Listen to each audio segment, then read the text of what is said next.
நிர்மலா, கார்த்திக் இருவரும் நன்கு படித்த தம்பதியினர். இருவரும் ஒரு பெரிய எம்என்சி அலுவலகத்தில் வேலை செய்கின்றனர். இருவருக்கும் கை நிறைய சம்பளம். இருவரும் தங்களது சம்பாத்தியத்தில் சென்னையில் உள்ள அடுக்குமாடி குடியிருப்பு ஒன்றில் ஒரு வீட்டை தங்களின் பெயரில் சொந்தமாக்கினர். இருவரும் வேலைக்கு செல்வதால் வீட்டு வேலை செய்வதற்கு நிர்மலாவிற்கு போதிய நேரம் கிடைக்கவில்லை. அதனால் அதே அடுக்குமாடி குடியிருப்பில் தனது தோழி ஒருத்தியின் மூலமாக 55 வயது அடங்கிய சொப்னா என்ற ஒரு பெண்ணை நிர்மலா தனது வீட்டிற்கு வேலைக்கு அமர்த்தினாள். ஆனால் நிர்மலா ஒரு நாள் கார்த்திக்கிடம், கார்த்திக், நமக்கு இப்போ குழந்தை வேண்டாம். நாம் இப்போதுதான் நல்லா சம்பாதிக்கிறோம். திருமணமான உடனே குழந்தை பெற்றுக்கொண்டால் நம் இருவருக்குமான அன்பு பறிபோய் விடுமோ என்ற பயம் எனக்கு. அதனால் நாம் ஏன் இந்த குழந்தை பிறப்பை இன்னும் ஒரு 5 ஆண்டு தள்ளி வைக்கக்கூடாது என்று கேட்டவுடன் கார்த்திக், நீ சொல்வதும் சரிதான் நிர்மலா. நான் இதை பற்றி உன்னிடம் பேசலாம் என்று முன்பே நினைத்திருந்தேன். ஆனால் நான் இந்த டாப்பிக்கை பேசினா நீ அதை எப்படி எடுத்துப்பேன்னு எனக்கு தெரியாது. நீயும் மற்ற பொண்ணுங்க மாதிரி உடனே குழந்தை வேண்டுமென்று முடிவு செய்து விடுவாயோ என்ற பயத்தில் தான் நான் இதை பற்றி உன்னிடம் எதுவும் பேசல. நல்ல வேளை நீயே என்னிடம் பேசிவிட்டாய் என்றான் கார்த்திக். பின்பு 8 வருடத்திற்கு பிறகு நிர்மலா கர்ப்பமானாள். 10 மாதத்திற்கு பிறகு நிர்மலாவிற்கு சோனு என்ற அழகான ஒரு பெண் குழந்தையை பெற்றெடுத்தாள். நிர்மலாவின் பிரசவம் அவளுக்கு மிகவும் வலிமிகுந்ததாக இருந்தது. நிர்மலாவால் இதன் பிறகு குழந்தை பெற்றுக்கொள்ள முடியாது என்று மருத்துவர் கூறிவிட்டார். பின்பு குழந்தைக்கு 3 வயது இருக்கும்போது குழந்தையை அந்த அடுக்குமாடி குடியிருப்பிற்கு அருகில் இருந்த ஒரு மிகப்பெரிய பள்ளியில் கொண்டு வந்து சேர்த்தனர். குழந்தைக்கு 3 வயது என்பதால் 9 மணிக்கு பள்ளிக்கு செல்கின்ற குழந்தையானது வீட்டிற்கு 12 மணிக்கு வந்துவிடும். 12 மணியிலிருந்து மாலை 6 மணி வரை சொப்னா தான் சோனுவை பார்த்து கொள்வாள். அன்றைக்கு ஒரு நாள் நிர்மலா மற்றும் கார்த்திக் இருவரும் எப்போதும் போல தனது குழந்தை சோனுவை சொப்னாவிடம் ஒப்படைத்துவிட்டு இருவரும் தங்களது காரில் கிளம்பி அலுவலகத்திற்கு சென்று விட்டனர். சொப்னா சமையலறையில் கிடந்த பாத்திரங்களை கழுவிக்கொண்டிருந்தாள். குழந்தை விளையாடுவதற்காக ஒரு பாயினை விரித்து அதில் சில விளையாட்டு பொருட்களை போட்டு அந்த குழந்தையை விளையாடுமாறு சொல்லிவிட்டு சென்றாள் வேலைக்காரி சொப்னா. எப்போதும் போல சொப்னா தனது வீட்டு வேலைகளை செய்து கொண்டிருக்க எதிர் வீட்டில் இருந்த கணேசன் என்ற குட்டி பையன் சோனுவுடன் விளையாடுவதற்காக வீட்டிற்குள் நுழைந்தான். அவனை பார்த்தவுடன் சொப்னா இருவரையும் விளையாடுமாறு கூறிவிட்டு அவள் மீண்டும் தனது வேலைகளை செய்ய அடுக்கலைக்கு சென்று விட்டாள். ஆனால் குழந்தைகள் விளையாடி கொண்டிருக்க கணேசன் சோனுவின் கையில் வைத்திருந்த பொம்மையை பிடுங்கவே சோனு பொம்மையை கேட்டு கதறி அழ ஆரம்பித்தாள். பாத்திரத்தை கழுவிக் கொண்டிருந்த சொப்னா அப்போதுதான் குழந்தையின் சத்தம் அடங்கியதை கவனித்தாள். பதறிப்போன சொப்னா என்னவென்று பார்ப்பதற்காக அந்த இடத்திற்கு வந்தபோது குழந்தை சோனு தரையில் மயங்கியபடி வாயில் நுரை தள்ளி கிடந்தாள். அதனை பார்த்தவுடன் பயத்தில் சொப்னா, என்னாச்சு? எழுந்திரி கண்ணு, எழுந்திரி என்று குழந்தையின் முகத்தில் தண்ணீர் தெளித்து சோனுவை எழுப்ப முயற்சி செய்தாள். ஆனால் குழந்தை கண் விழிக்கவே இல்லை. உடனே பதறிப்போன சொப்னா நிர்மலாவிற்கு தொடர்பு கொண்டு அங்கு நடந்தவற்றை எடுத்து கூற பதறிப்போன நிர்மலா மற்றும் கார்த்திக் வீட்டிற்கு வந்து தனது குழந்தை சோனுவை அழைத்து கொண்டு மருத்துவமனைக்கு சென்றனர். அங்கே சோனுவை பரிசோதித்த மருத்துவர், குழந்தை ரொம்ப நேரமா அழுதுருக்கு, அதனால தான் குழந்தைக்கு மூச்சு திணறல் ஏற்பட்டு வலிப்பு வந்திருக்கு. இன்னொரு முறை குழந்தையை அளவிடாமல் பார்த்துக்கோங்க. குழந்தை அதிக நேரம் அழுதால் உங்கள் குழந்தைக்கு வலிப்பு வரும் என்று நிர்மலாவை டாக்டர் எச்சரித்தார். பிறகு வரும் வழியில் நிர்மலா கார்த்திக்கை பார்த்து, கார்த்திக், நம்ம வீட்டு வேலைக்கார அம்மாவுக்கு இப்போ வயசு எப்படியும் 60 அல்லது 62 இருக்கும் இல்லையா? அவங்களும் ரொம்ப வயசானவங்க. அவர்களை நம்பி நம் சோனுவை அவர்களிடம் ஒப்படைத்து செல்வது எனக்கென்னமோ ரொம்ப நெருடலா இருக்கு என்று கூறியவுடன் கார்த்திக், நீ சொல்றது எனக்கு புரியுது நிர்மலா. ஆனா சொப்னா அம்மா அப்படி இல்லை. நம்ம வீட்டில் 10 வருஷமா வேலை செய்கிறாங்க. அவங்க வேலையை பற்றி நமக்கு தெரியாதா? ஒரு வேளை வயசானதுனால ஏதாவது கவனக்குறைவா இருந்திருக்கலாம். அதற்கு நிர்மலா, என்ன கார்த்திக், நான் என்ன சொல்ல வரேன்னு உனக்கு புரியலையா? நமக்கு அந்த சொப்னா அம்மா முக்கியமா இல்லை நம்ம சோனு முக்கியமா? அதற்கு கார்த்திக், நீ என்ன சொல்ல வரேன்னு எனக்கு புரியுது நிர்மலா. ஆனா உடனடியா வேலைக்காரி வேண்டுமென்றால் அது எப்படி கிடைக்கும்? நீ தான் லீவு போட்டு உன் குழந்தையை இனிமே பார்த்துக்கணும் என்று கூற, அதற்கு நிர்மலா, ஐயோ, நான் கஷ்டப்பட்டு படிச்சது, வேலைக்கு போறது எல்லாம் இந்த வீட்டு வேலை செய்வதற்கு தானா என்றதும் கார்த்திக், அப்படி என்றால் நாம் ஒரு செய்தித்தாளில் விளம்பரம் கொடுக்கலாம். கண்டிப்பா விளம்பரத்தை பார்த்துவிட்டு வீட்டு வேலைக்கு ஆட்கள் யாராவது வருவாங்க என்று கூறினான். பின்பு வீட்டிற்கு சென்ற நிர்மலா சொப்னாவை பார்த்தவுடன் ஒரு வெள்ளை கவரில் சொப்னாவின் சம்பளத்தை உள்ளே வைத்து அதனை அவளிடம் கொண்டு வந்து கொடுத்தாள். அதனை பார்த்ததும் சொப்னா, அம்மா, என்னம்மா இது? இப்பதான 4 நாட்களுக்கு முன்னாடி எனக்கு சம்பளம் கொடுத்தீங்க, இது என்ன என்று கேட்க, அதற்கு நிர்மலா, இனிமே உங்களுக்கு இந்த வீட்டில் வேலை இல்லை, நீங்க வேற ஏதாவது வேலையை தேடிக்கோங்க என்று கூறியதும் சொப்னா அழுது கொண்டே, அம்மா, எனக்கு வயசு 60க்கு மேலே ஆச்சுமா, இனிமே எனக்கு வேற யாருமா வேலை கொடுப்பாங்க? நான் இந்த வீட்டில் 10 வருஷமாக வேலை பார்த்திருக்கிறேன். என் வேலையை பற்றி உங்களுக்கு தெரியாதா? நீங்கள் நினைக்கிற மாதிரி நான் பாப்பாவை நல்லபடியாக பார்த்துக்கிட்டு இருந்தேன். ஆனால் எப்படி இது நடந்தது என்று எனக்கு தெரியவில்லைம்மா. நான் வேணா உங்கள் காலில் விழுந்து மன்னிப்பு கேட்குறேம்மா. தயவு செய்து என்னை இந்த வேலையை விட்டு மட்டும் அனுப்பிடாதீங்கம்மா. இந்த வேலை மட்டும் இல்லைனா என் பிள்ளைக்கு என்னால் 3 வேளை கஞ்சி ஊற்ற முடியாதும்மா என்று கதறி அழுதாள். வேலைக்காரி சொப்னா எவ்வளவுதான் கதறி அழுதும் கூட நிர்மலாவின் மனம் இறங்கவில்லை. இல்லை, இனிமே உங்களுக்கு இந்த வீட்டில் வேலை இல்லை, நீங்கள் வேற எங்கேயாவது வேலையை பார்த்துக்கோங்க என்று அவரை வெளியே தள்ளி கதவை சாத்தினாள். அதனை பார்த்த கார்த்திக், நிர்மலா, ஏன் இப்படி நடந்துக்கிற? நான் வேண்டுமென்றால் வீட்டு வேலைக்கு அந்த சொப்னா அம்மாவையும் குழந்தையை பார்த்துக்க வேற ஏதாவது ஒரு சின்ன பெண்ணையும் வச்சுக்கலாம் இல்லையா என்று கேட்க, அதற்கு நிர்மலா, இங்க பாருங்க, உங்களுக்கு ஒன்றும் தெரியாது, நீங்க இதில் தலையிடாதீங்க என்று கூற, கார்த்திக், நான் சொன்னா நீ கேட்கவா போற? உன் இஷ்டம் போல நட என்று கூறிவிட்டு அங்கிருந்து சென்று விட்டான்.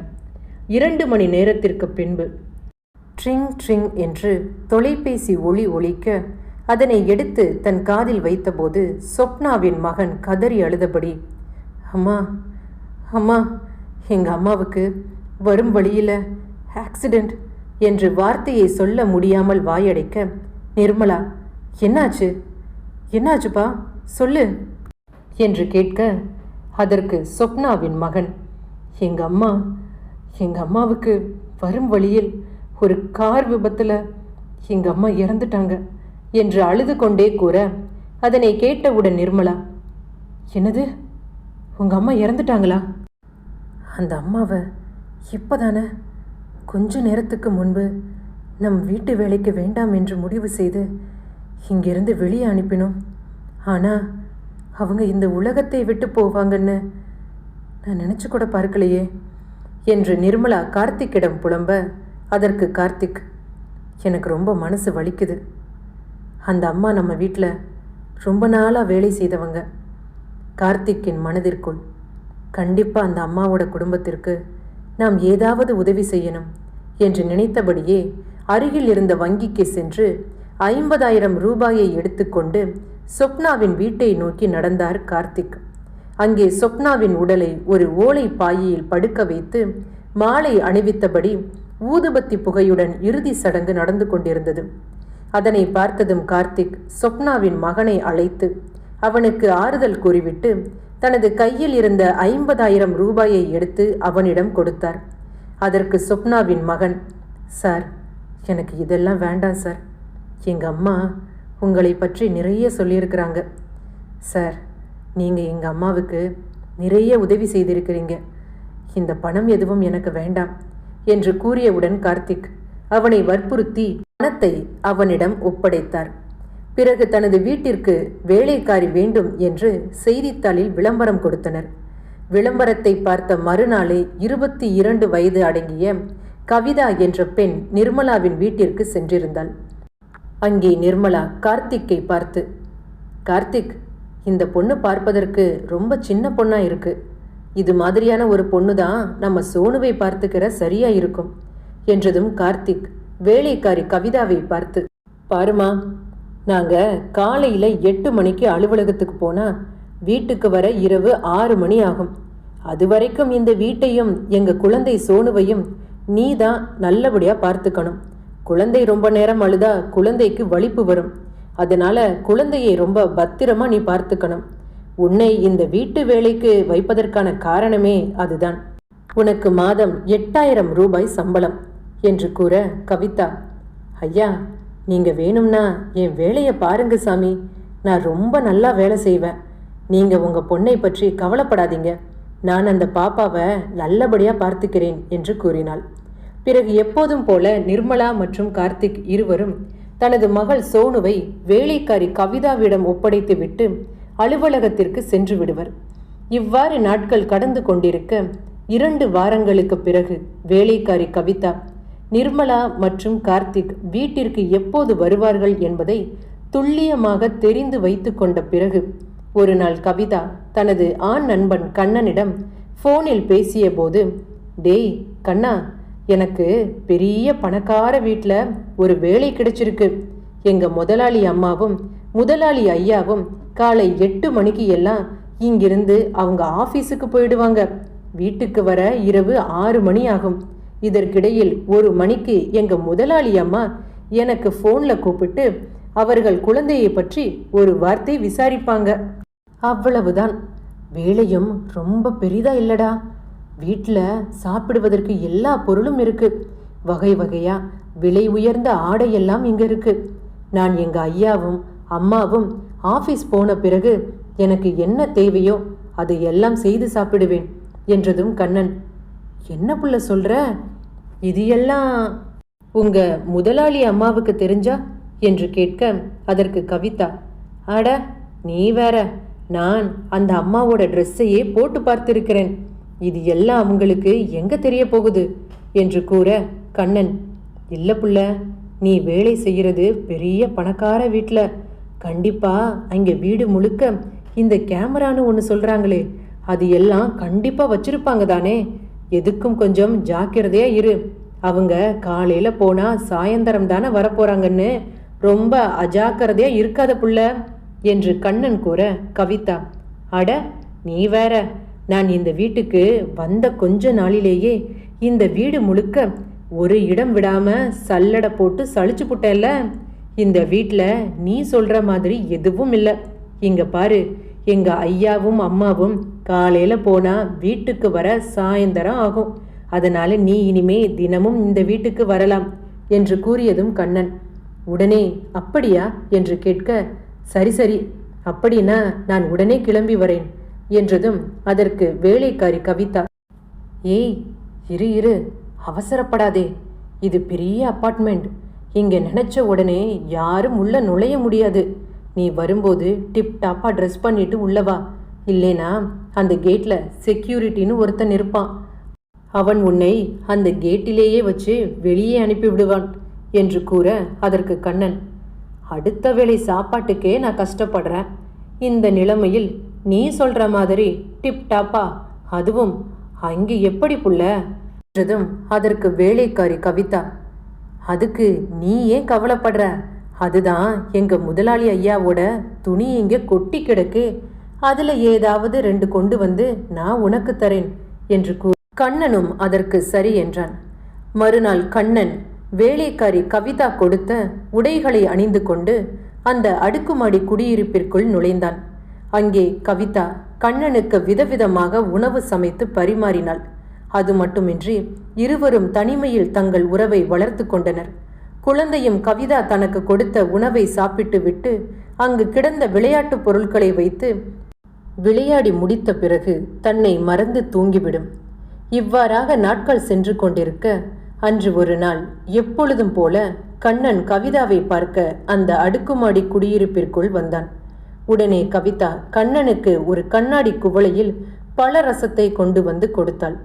கண்ணன் சோஃபாவில் அமர்ந்தபடி அதனை குடித்து முடித்துவிட்டு அந்த கண்ணாடி கோப்பையை அப்படியே அங்கேயே தரையில் வைத்துவிட்டு சென்றான். எப்போதும் போல இருவரும் நிர்மலா மற்றும் கார்த்திக்கின் உடையை எடுத்து தாங்கள் போட்டு அழகு பார்ப்பது மட்டுமல்லாமல் அதனை தங்கள் கைபேசியில் புகைப்படம் எடுத்து கொண்டிருந்தனர். அப்போது திடீரென்ற கண்ணாடி உடைந்த சத்தம் கேட்கவே அங்கு வந்த கண்ணன் மற்றும் கவிதா இருவரும் குழந்தை சோனுவை பார்த்து, பாரு, இந்த கண்ணாடியை எப்படி தரையில் போட்டு உடைச்சிருக்குன்னு, ஏன் இப்படி உடைச்ச என்று கவிதா குழந்தை சோனுவை அடிக்க குழந்தை வழி தாங்க முடியாமல் கதறி அழத் தொடங்கியது. சிறிது நேரத்திற்கு பிறகு குழந்தைக்கு வாயில் நுரை தள்ளியபடி தரையில் மயங்கி கீழே விழுந்தது. அதனை பார்த்ததும் கவிதா மற்றும் கண்ணன் இருவரும் குழந்தையின் முகத்தில் தண்ணீர் தெளித்து எழுப்ப முயற்சித்தனர். ஆனால் குழந்தை எழுந்திருக்கவே இல்லை. உடனே பயத்தில் கண்ணன், கவிதா, நான் இப்போ இங்க இருந்தா ரொம்ப பெரிய பிரச்சனை ஆயிடும். அதனால தேவையில்லாம உங்க முதலாளி ஐயாவும் அம்மாவும் உன்னை தான் ரொம்ப சந்தேகப்படுவாங்க. நான் இப்பவே இங்கிருந்து போறேன் என்று அந்த இடத்தை விட்டு சென்றான். அவன் அங்கிருந்து சென்ற பின்பு கவிதா நிர்மலாவிற்கு அழைத்து அங்கு நடந்தவற்றை கூற, பதறிப்போன நிர்மலா கார்த்திக்குடன் அங்கு வந்து சோனுவை மருத்துவமனைக்கு அழைத்து சென்றாள். அங்கே மருத்துவர் சோனுவை எப்போதும் போல பரிசோதனை செய்த பிறகு, உங்களுக்கு நான் எத்தனை முறை சொல்றது, உங்க குழந்தை ரொம்ப நேரம் அழக்கூடாது, குழந்தை அழுவதால் குழந்தைக்கு வலிப்பு வரும் என்று ஏற்கனவே உங்களிடம் சொல்லியிருக்கிறேன் தானே என்று கூற, அதற்கு நிர்மலா மற்றும் கார்த்திக் இருவரும் ஒருவரின் முகத்தை ஒருவர் பார்த்தபடியே அமர்ந்திருந்தனர். பின்பு கார்த்திக், நான் இவகிட்ட எத்தனையோ முறை சொல்லிட்டேன் டாக்டர், நீ இனிமே வேலைக்கு போக வேண்டாம், வீட்டிலிருந்து குழந்தையை பார்த்துக்கோ என்று.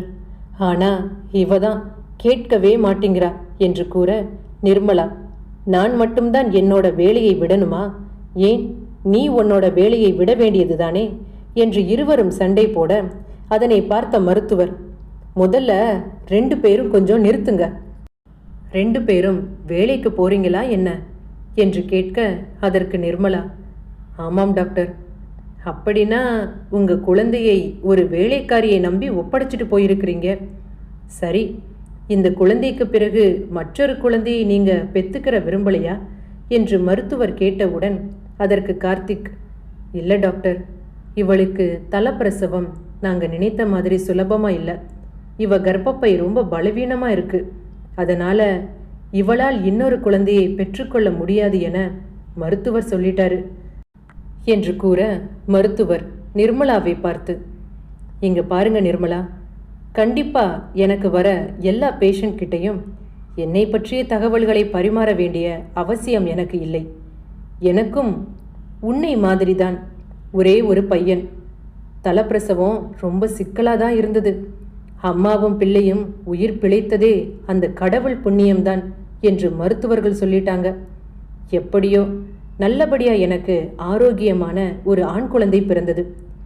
என்னோட வீட்டில் இருந்து பார்த்துக்கிற மாதிரி சொந்தக்காரங்க அப்பா அம்மான்னு யாருமே எனக்கு கிடையாது. சரி, ஒரு வேலைக்காரியை வைக்கலாம் என்று நானும் என்னுடைய கணவரும் முடிவு செய்தோம். வேலைக்காரியையும் தேர்வு செய்தாச்சு. அன்று இரவு எனக்கு தூக்கமே இல்லை. என்னை விட என்னுடைய குழந்தையை ஒரு வேலைக்காரியால் நல்லபடியாக பார்த்து கொள்ள முடியுமா என்ற ஒரு கேள்வி எனக்கு அன்று முழுவதும் என் மனதில் ஓடிக்கொண்டே இருந்தது. நான் வேற ஒரு டாக்டர், மற்ற தொழில் மாதிரி இந்த தொழில் கிடையாது இல்லையா? இந்த தொழிலுக்கு அனுபவம் ரொம்ப முக்கியம். அனுபவம் பெற பெறதான் டாக்டருக்கு ஒரு மதிப்பே கிடைக்கும். அப்படி இருக்க இந்த வேலையை வேண்டாம் என்று உதறி தள்ளிவிட்டு வீட்டில் இருந்து குழந்தையை பார்த்துக்கணும்னு முடிவு செஞ்சா என் குழந்தை வளர்ந்த பிறகு இந்த வேலையில் மீண்டும் நான் வேலை செய்ய முடியுமா என்று ஏகப்பட்ட கேள்வி எனக்கு. உடனே என் கணவரிடம் இதை பற்றி நான் தெரிவித்தேன். என் கணவர் எனக்கு ரொம்ப நல்ல ஒரு யோசனை கொடுத்தார். குழந்தைகள் நோய்வாய்ப்படும் போது எல்லா மக்களும் மருத்துவமனைக்கு அவசரமா அவங்க குழந்தையை தூக்கி கொண்டு ஓடுவாங்க. என்ன மருந்து கொடுக்கணும், எவ்வளவு அளவு கொடுக்கணும்னு பாவம் ஏழைகளுக்கு தெரியாது இல்லையா? ஆனா அதுவே ஒரு நடுஇரவு நேரத்தில் குழந்தைக்கு ஏதாவது ஒரு பிரச்சனை என்றால் அவர்களால் என்ன செய்ய முடியும்? அந்த நடுஇரவுல குழந்தையை தூக்கி கொண்டு ஓடவா முடியும்? அதனால நீ வீட்டில் இருந்து ஆன்லைன் மூலமாக மருத்துவத்தை ஏன் இலவசமாக வழங்கக்கூடாதுன்னு என்னோட கணவர் என்னிடம் கூறினார். எனக்கென்னமோ அவர் சொன்னது ரொம்ப பிடிச்சிருந்தது. மறுநாளிலிருந்து ஏழைகளுக்கு இலவச மருந்து ஆன்லைன் மூலம் சொல்லி ஒரு விளம்பரம் கொடுத்தேன். அதுக்கு நிறைய மக்கள் ஆதரவு தெரிவித்திருந்தாங்க. காலை மாலை என்று 2 வேளையாக பிரித்து எனக்கு வருகின்ற குறுஞ்செய்திகளை படித்து பார்த்த பிறகு அவர்களுக்கு நான் தகவல் அனுப்புவேன். இப்படியே ஒரு 6 வருடம் போனது. ஒரு வழியாக என் மகனும் நல்லபடியா வளர்ந்துட்டான். எப்போ அவனுடைய வேலையை அவனாகவே சுயமாக செய்து கொள்ள முடியும் என்ற நம்பிக்கை எனக்கு வரத் தொடங்கியதோ அப்போது மீண்டும் நான் வேலை செய்த இதே மருத்துவமனையில் நான் மீண்டும் வேலைக்கு சேர்ந்தேன். ஒரு வயதுல வேலையா அல்லது குழந்தையா என்று யோசிக்கும்போது எனக்கு வேலையை விட என் குழந்தைதான் பெரிதாக தெரிந்தது. இப்போது வரைக்கும் என் குழந்தைக்காக நான் எடுத்த முடிவு சரிதான் என்ற நிம்மதி எனக்கு. கடவுள் எல்லாருக்கும் வரம் கொடுப்பது கிடையாது. சிலருக்கு குழந்தை வரத்தை அள்ளி கொடுப்பாரு, சிலருக்கு அதை ஒரு முறைதான் கொடுப்பார். நான் என்ன சொல்ல வரேன்னு உனக்கு புரியும் என்று நினைக்கிறேன். சோனுவுக்கு திரும்பவும் வலிப்பு வந்தால் அவள் உயிருக்கே ஆபத்தாகிவிடும் என்று மருத்துவர் மீண்டும் நிர்மலாவை அழைத்து எச்சரித்தார். பிறகு வெளியே வந்த நிர்மலா கார்த்திக்கை பார்த்து, எனக்கு அந்த டாக்டரிடம் பேசினதிலிருந்து மனசுக்கு ரொம்ப நெருடலா இருக்கு. அவங்க சொன்னதெல்லாம் சரிதானே? ஒரு மருத்துவரா ஒரு வேலையை வேண்டாம் என்று தூக்கி எறிவது எவ்வளவு பெரிய விஷயம். மருத்துவ தொழில் ஒன்றும் மற்ற தொழில் மாதிரி கிடையாது தானே. அவங்களே அவங்க குழந்தைக்காக இப்படி ஒரு முடிவு எடுக்கும்போது நான் மட்டும் ஏன் அந்த முடிவு எடுக்கல? நானும் அந்த டாக்டர் மாதிரி ஏன் என் குழந்தைக்காக அந்த முடிவு எடுத்திருந்தா அவங்க இப்போ நிம்மதியா இருந்த மாதிரி நானும் இப்போ நிம்மதியா இருந்திருப்பேன் தானே? இல்ல, ஒரு வேலைக்காரியை நம்பி குழந்தையை ஒப்படைத்ததால் தானே எனக்கு இந்த நிலைமை. எனக்கு இதுக்கு மேல வேலைக்கு போக விருப்பமில்லை கார்த்திக் என்று கூறியதும் கார்த்திக் நிர்மலாவை தன் தோளில் சாய்த்தபடி, இங்க பாரு, நம்மிடம் எல்லாமே இருக்கு. வீடு, கார், பணம் எல்லாமே இருக்கு. இதுக்கு மேலும் 2 பேரும் எதற்காக இப்படி ஓடணும்? நீ தாராளமா வீட்டிலிருந்து நம்ம பொண்ணு சோனுவை பார்த்துக்கோ. கண்டிப்பா அவளும் ரொம்ப சந்தோஷப்படுவா என்றான். பிறகு இருவரும் தனது அடுக்குமாடி குடியிருப்பில் நுழைவாயிலில் நுழைய சென்றபோது அதனை பார்த்த அந்த அடுக்குமாடி குடியிருப்பின் காவலாளி கார்த்திக்கை பார்த்து, சார், நான் உங்களிடம் ஒரு முக்கியமான விஷயம் சொல்லணும். என்ன என்ன சொல்லணும் என்று கார்த்திக் கேட்க, அதற்கு அந்த காவலாளி சேகரன், சார், 1 வாரமாகவே உங்க வீட்டிற்கு யாரோ ஒரு முன்பின் தெரியாத ஒருவன் தினமும் உங்க வீட்டிற்கு வந்து போறான் சார். நானும் உங்களிடம் எத்தனையோ முறை இதை பற்றி சொல்லணும்னு முயற்சி செய்திருக்கிறேன். ஆனால் இன்றைக்கு தான் அதற்கான நேரம் எனக்கு கிடைத்தது என்று கூற கார்த்திக், யாரு? நாங்க இல்லாத போது எங்க வீட்டுக்கு வேற யாரு வந்தது என்று கேட்க சேகரன், ஐயா, ஆளை பார்த்தா ரொம்ப உயரமா டிப்டாப்பா உடையெல்லாம் போட்டிருந்தான். ஒன்றும் புரியாத நிர்மலா, கார்த்திக், நாம வீட்டில் இல்லாத நேரம் நம்ம வீட்டுக்கு தினமும் வேற யாரு வருது என்று இருவரும் சந்தேகப்பட்டு அந்த அடுக்குமாடி குடியிருப்பில் இருந்த கேமராவின் தொகுப்புகளை ஆராயத் தொடங்கினர். அதில் தன் வீட்டிற்கு யாரோ ஒரு முகம் தெரியாத நபர் வந்திருப்பது தெரிய வந்தது. அதனை பார்த்தவுடன் நிர்மலா கார்த்திக்கை பார்த்து, பாரு கார்த்திக், நாம வீட்டில் இல்லாத நேரம் இந்த பொண்ணு என்னென்ன காரியம் பண்ணியிருக்கா என்று கூறியவுடன் கோபமான கார்த்திக், அந்த சொப்னா அம்மா நம்ம வீட்டில் 10 வருடமா வேலை செஞ்சாங்க. நம்ம வீட்டில் ஏதாவது ஒரு பொருளை திருடி இருப்பார்களா? சொல்லு. ஏதோ வயோதிடம் காரணமாக ஏதோ நடக்கக்கூடாதது நடந்து போச்சு. ஆனா கண்டிப்பா அந்த அம்மா அதை விரும்பி செய்திருக்க மாட்டார்கள் என்று நான் உன்னிடம் எத்தனை முறை எடுத்து சொல்லியிருப்பேன். நீ ஒரு முறையாவது அதை கேட்டிருப்பியா? அந்த அம்மா உன் காலில் விழாத குறையா அப்படி கெஞ்சினாங்களே, அப்போதாவது நீ கொஞ்சம் மனம் இறங்கினியா? உடனே அவர்களை வேலையிலிருந்து வெளியே அனுப்பிவிட்டு மறுநாளே முன்பின் தெரியாத ஒரு பெண்ணை, அதுவும் நாம் கொடுத்த விளம்பரத்தை நம்பி அவளை துளியும் விசாரிக்காமல் அவளை நம்பி நம் குழந்தையை ஒப்படைத்து விட்டு சென்றாய். அதன் விளைவு என்னவென்று கொஞ்சம் பாரு. உனக்கென்ன? உனக்கு உன் குழந்தையை விட உன் வேலைதான ரொம்ப முக்கியமா இருந்தது.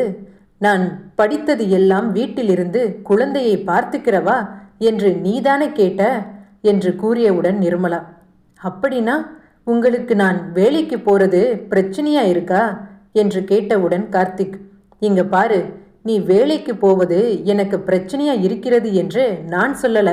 ஆனா குழந்தையை பார்த்து கொள்ள வீட்டில் அப்பா அம்மா என்று யாருடைய துணையும் இல்லாத போது குழந்தை கொஞ்சம் வளர்ந்த பின்பு நீ வேலைக்கு போனால் என்ன என்றுதான் கேட்டேன்.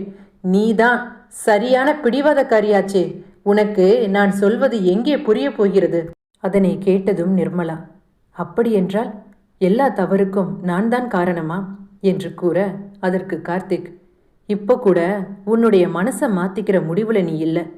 இங்க பாரு, ஆணோ அல்லது பெண்ணோ குழந்தையை ஒரு மூன்றாம் நபரை நம்பி ஒப்படைத்து விட்டு செல்வது என்னை பொறுத்தவரை தவறுதான். இனிமே வீட்டிலிருந்து என் குழந்தையை பார்த்து கொள்வதாக இருந்தால் பார்த்துக்கோ. அப்படி இல்லை என்றால் என்னுடைய குழந்தையை இனிமேல் வீட்டிலிருந்து நான் பார்த்து கொள்கிறேன். என்னால் உன்னை மாற்ற முடியாது. அட்லீஸ்ட் நான் அதுக்கு மாறிவிடலாம் இல்லையா? பின்பு கோபமாக அங்கிருந்து கார்த்திக் கிளம்பி செல்ல நிர்மலா அவனை பின்தொடர்ந்து சென்றாள். அங்கே வீட்டின் கதவை கார்த்திக் கோபத்தில் படார் என்று திறந்தான். உள்ளே பயத்தில் நடுங்கிக் கொண்டிருந்த வேலைக்காரியை பார்த்தவுடன் கார்த்திக் மற்றும் நிர்மலா இருவரும் வேலைக்காரி கவிதாவை பார்த்து, இந்த வீட்டுக்கு தினமும் யாரோ ஒரு முன்பின் தெரியாத ஒரு நபர் வந்து போவதா சொல்றாங்க, யார் அது என்று கேட்க, பதட்டத்தில் வேலைக்காரி கவிதா, அப்படியெல்லாம் யாரும் இங்க வரல சார் என்று பொய் சொல்ல நிர்மலா கவிதாவின் கன்னத்தில் ஓங்கி அறைந்தாள். இப்போது நீ யார் என்று சொல்ல போறியா இல்லையா என்று கனத்த குரலில் கேட்க, உடனே கவிதா, அம்மா அம்மா, அது என்னோட காதலன். என்னை பார்க்க இந்த அடுக்குமாடி குடியிருப்பிற்கு தினமும் வருவான்மா என்று கூறியதும் நிர்மலா, அப்படின்னா நீங்க 2 பேரும் இந்த வீட்டை என்ன நினைச்சிட்டு இருக்கிறீங்க? என்னோட குழந்தையை அளவிடாமல் பார்த்து கொள்வதற்காக தான் உன்னை நான் இந்த வீட்டுக்கு வேலைக்காரியா பணியில் அமர்த்தி இருக்கிறேன். ஆனா நீ என்னோட குழந்தையை பார்த்துக்கிறாம வேற வேலையை பார்த்துட்டு இருந்திருக்க. இப்பவே உன் பெயர்ல காவல்துறையில் நான் புகார் கொடுக்க போகிறேன் என்றதும் கார்த்திக், நிர்மலா சரி விடு, காவல்துறையில் புகார் எல்லாம் கொடுக்க வேண்டாம். இனிமேல் இந்த வீட்டில் உனக்கு வேலை இல்லை, நீ முதல்ல வெளியே போ என்றதும் நிர்மலா, இனிமே உனக்கு இந்த வீட்டில் வேலை கிடையாது, வெளியே போ என்று அவளை அதட்டினாள். அவள் அங்கிருந்து சென்ற பின்பு நிர்மலா, பாரு கார்த்திக், நம்மளுடைய அஜாக்கிரதையால நம்ம குழந்தை எவ்வளவு பெரிய பிரச்சனையில் மாட்டியிருந்திருக்கு. இதை கூட கவனிக்காம நான் வேலை வேலை என்று இருந்துட்டேனே. நல்ல வேலை, எல்லா உண்மையும் நமக்கு இப்போது தெரிந்தது. என்ன இருந்தாலும் தாயை விட தன்னுடைய குழந்தையை வேறு யாராலும் நல்ல விதமா பார்த்துக்கிற முடியாது. இனிமே எனக்கு இந்த வேலை வேண்டாம் கார்த்திக் என்று முடிவு செய்தாள். அதன் பிறகு நிர்மலா வீட்டிலிருந்து தனது குழந்தைக்கு பாடம் சொல்லிக் கொடுப்பது, குழந்தையை பள்ளியில் கொண்டு போய் விடுவது, அவளுடன் விளையாடுவது என்று தனது முழு நேரத்தையும் தன் குழந்தை சோனுவிற்காகவும் தனது குடும்பத்திற்காகவும் செலவிடத் தொடங்கினாள் நிர்மலா. இன்றைய காலகட்டங்களில் இருவர் வேலை செய்தால் மட்டுமே குழந்தையை படிக்க வைக்க முடியும் என்ற சூழ்நிலை இப்போது. முன்பு கல்லூரிக்கு நம் பெற்றோர்கள் லட்சக்கணக்கில் பணத்தை செலவழித்து கொண்டிருந்த காலம் மாறிப்போய் ஆரம்ப பள்ளிக்கு அதிக கல்வி கட்டணம் செலுத்த வேண்டிய கட்டாயத்திற்கு இன்றைய பெற்றோர்கள் தள்ளப்பட்டிருக்கின்றனர். அப்படி இருக்கையில் ஒரு வயதிற்கு பிறகு தான் வேலை செய்து சுயமாக சம்பாதிக்க வேண்டும் என்ற எண்ணத்தில் படித்து ஒரு வேலையில் சேரத் துடிக்கும் பெண்கள் திருமணத்திற்கு பிறகு குழந்தை என்ற ஒன்று வருகின்ற பொழுது குழந்தை மற்றும் வேலை இவை இரண்டையும் சரிவர செய்ய முடியாத காரணத்தினால் பெரும்பாலான இடங்களில், அதிலும் குறிப்பாக நகர்ப்புறங்களில் பெண்கள் தங்கள் குழந்தையை வேலைக்காரியிடம் ஒப்படைத்து செல்வது உண்டு. ஆனால் இது பாதுகாப்பானதா என்ற கேள்வியை ஒவ்வொருவரும் நமக்கு நாமே கேட்டுக்கொள்வதுதான் சரி. ஒரு காலத்தில் கூட்டு குடும்ப வாழ்க்கை என்று ஒன்று இருந்தது. வீட்டில் 10 குழந்தைகள் இருந்தாலும் ஒரு குழந்தையானது இன்னொரு குழந்தையை மிகவும் பாதுகாப்புடன் அரவணைத்து கொள்ளும். அது மட்டுமல்ல, வீட்டில் பெரியப்பா, சித்தப்பா, அத்தை, மாமா என்ற உறவுகளுக்கு இடையே 1000 விரிசல்கள் வந்தாலும் கூட குழந்தை என்ற ஒன்று வருகின்ற பொழுது அந்த குழந்தைக்கு முழுமையான பாதுகாப்பை அந்த கூட்டு குடும்ப வாழ்க்கை கொடுத்து கொண்டிருந்தது. ஆனால் இப்போது அப்படியா? இன்றைய காலகட்டத்தில் இருவரும் வேலைக்கு செல்ல வேண்டிய கட்டாயம் ஏற்படும் போது குழந்தையை வேறு ஒருவரிடம் ஒப்படைத்து செல்கின்றனர். வீட்டில் யாரேனும் பெரியவர்கள் இருக்கின்ற பட்சத்தில் குழந்தையை வேலைக்காரியிடம் ஒப்படைத்து செல்வது நியாயமான ஒன்றுதான். ஆனால் ஏனென்றால் வீட்டில் உள்ள பெரியோர்கள் ஒவ்வொரு நொடியும் அங்கு நடப்பவற்றை கண்காணித்து கொண்டிருப்பார்கள். ஆனால் குழந்தையை முழுக்க முழுக்க வேலைக்காரி என்ற ஒரு மூன்றாம் நபரை நம்பி ஒப்படைத்து செல்வது என்பது சரியான முடிவா?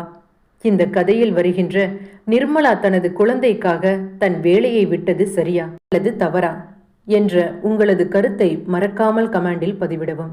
எனது இது போன்ற மற்ற கதைகளுக்கான லிங்கை இந்த கதையினுடைய டிஸ்கிரிப்ஷனில் அதை அட்டாச் பண்ணியிருக்கேன். வேண்டுமென்றால் உங்களுக்கு நேரம் கிடைக்கும்போது மறக்காமல் அதை செக் அவுட் பண்ணி பாருங்கள். ஸ்டோரி டைம் 6 தமிழ் சேனலை சப்ஸ்கிரைப் பண்ண மறக்காதீங்க. சப்ஸ்கிரைப் பண்ணும்போது பக்கத்தில் இருக்கிற பெல் ஐக்கானை மறக்காமல் ப்ரெஸ் பண்ணுங்கள். அப்போது தான் நான் எப்போது வீடியோ போட்டாலும் அதற்கான நோட்டிஃபிகேஷன் உங்களுக்கு உடனுக்குடன் வந்து சேரும். அது மட்டுமல்ல, இந்த கதை உங்களுக்கு பிடித்திருந்தால் மறக்காமல் இந்த கதைக்கு ஒரு லைக் பண்ணுங்கள். இந்த கதையை உங்களது ஃப்ரெண்ட்ஸ் அண்ட் ஃபேமிலி மெம்பர்ஸுக்கு மறக்காமல் ஷேர் பண்ணுங்கள். நன்றி, வணக்கம்.